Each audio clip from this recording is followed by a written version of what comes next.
How's it going, everyone? Welcome back to my channel, and today I'm going to be talking about the amount of copper that was mined by the ancient miners of the Great Lakes region.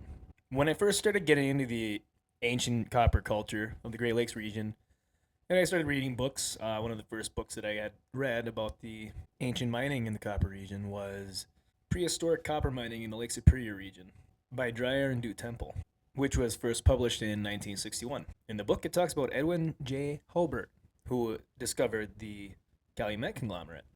And he estimated that before they mined that area, he had reported 4% copper in the ore at the Calumet conglomerate.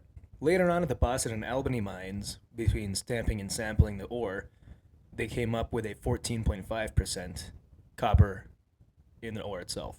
Du Temple's argument for the amount of copper that was mined in the area goes on the basis of the percentage found in modern day mining in the ore. He writes, if one assumes that an average pit is 20 feet in diameter and 30 feet deep, then it appears that something like 1,000 to 1,200 tons of ore were removed per pit.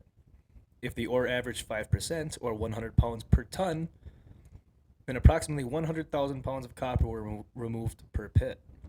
If 5,000 pits existed, as earlier estimates indicated, and all pits were copper bearing, then 100,000 pounds per pit and 500,000 pits means 500 million pounds of copper were mined in prehistoric times, all without anything more than fire, stone hammers, and manpower.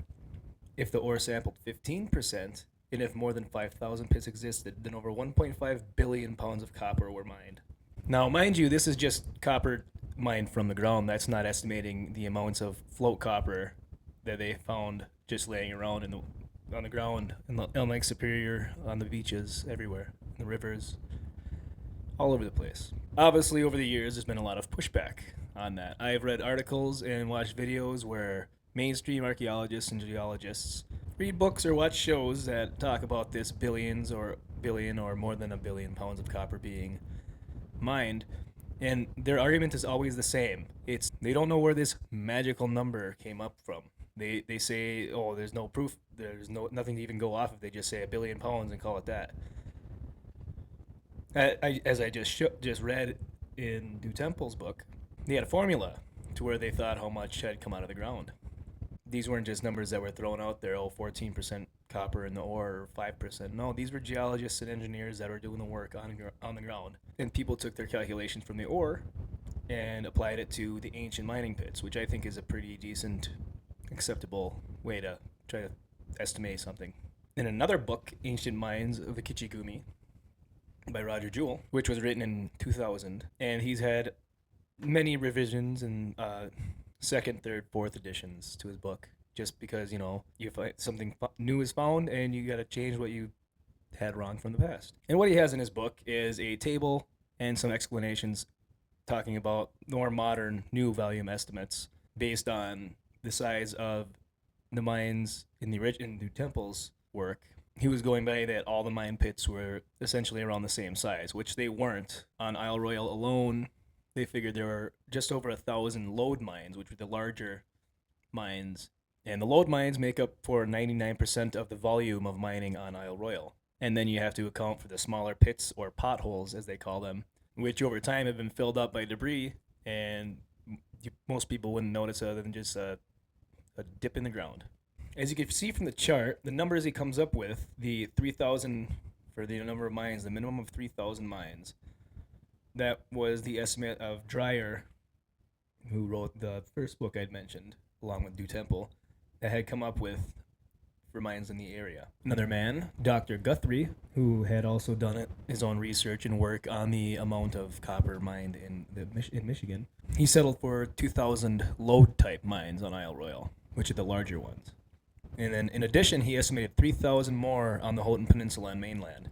Jewell goes on in his book, considering this, 5,000 pits seemed very possible, with maybe 2,000 more from Minnesota and Canada. Together, these make up the top estimate of 7,000 mine pits in total. The chart shown goes over the different numbers of the mine the amount of mines, the size of the mines, the amount of copper percentage, and the total amount of copper that would have been yielded by the previous numbers. So what's interesting is always the billions of pounds of copper was mined when, if you take, say, do Temple's numbers, 5,000 mines at about 9,425 cubic feet of ore out at 10% copper yield, the number still wouldn't have reached a billion. It would have been 940 million.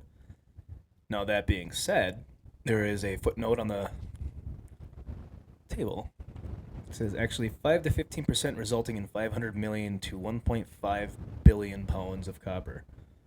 All calculations assume rock is 200 pounds per cubic foot, which, if every mine yielded a different number of copper, it would be tough to get an exact estimate. So that's why if you could go at the lower end and the higher end of each mine, you'd get the 500 million at least, is what they're saying. At least 500 million pounds of copper was mined, with the potential of 1.5 billion pounds of copper being mined. Now, what I did quickly is I made my own chart based on the minimum amount of mines with 1,000 cubic feet per mine and the three percentages that were gone over in the chart originally, and the 7,000 mines, which is the total amount between the entire Great Lakes region that they figure. In Jewel's book, the agreed upon amount of cubic feet per mine of ore was 1,500 cubic feet. So I used that number for the modern estimates and use the same three percentages of copper per 200 pounds of ore. Whether or not my calculations are correct or I did any justice to anything, I don't know, but I just wanted to see some different numbers or more numbers added to the chart. And with that much copper being mined, they figured it took 1,000 men 1,000 years to mine all this, when we actually don't really know. We don't know who did it still. But with that much copper mined, we don't have a fraction of it accounted for. And yes, a lot of it was buried, lost, dropped. I guarantee a lot of it's probably on the bottom of Lake Superior, because they used boats and Lake Superior and the rivers to transport most of the copper, especially if they were on Isle Royale. In saying this, I'm not arguing for the poo-pooing of any other theories of where the copper went, because we don't have nearly enough in our record of what we figured they mined. And that's the big question. Where did it all go? Let me know in the comments what you think, your thoughts on this. A little bit of a shorter one today, but I wanted to get back and do a video on the ancient copper mining. So I want to thank you for watching. If you have any ideas or something you think I should touch base on or research in the area, in the region, leave a comment, message me on X.